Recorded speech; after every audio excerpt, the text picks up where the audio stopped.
into Tejano, and they started writing all this the Tejano thing into the history books. Also, so like now, if you read about Texas history, they talk about Tejanos. They don't talk about Chicanos. I don't think the artists buying as long as they're making money. I mean,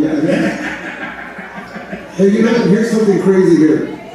There's a show called Hacks on HBO Max. I don't know if anybody watches it.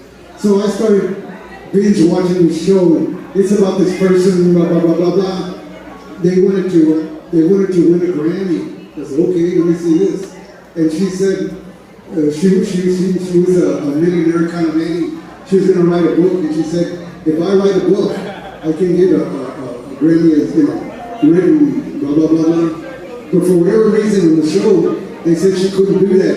So did this, she says, well, I'm going to win in the Mexican regional Tejano category. I said, wow, man, they should check it out there. So the next scene, and I don't know if everybody's going to see this, is so stupid.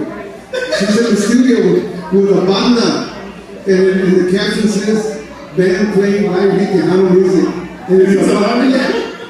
Hey, somebody call me. Don't get me going. I mean, I do want to get you going. That's funny. It's true. It's always like that.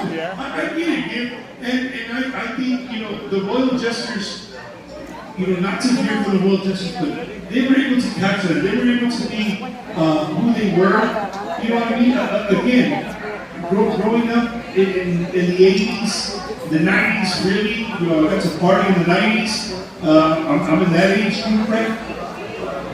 I never in a million years would have thought that the Royal Jesters, again, hearing their music, were Chicanos or Mexicanos. I thought they were just some old school, you know, African Americans that were jamming to some awesome music. Until I did, you know, learn a little bit more of them. And you know, man, these dudes are Chicanos. And the reason I go to California, you know, the other day is because we had La 45 last week on the show. Shout out to La 45.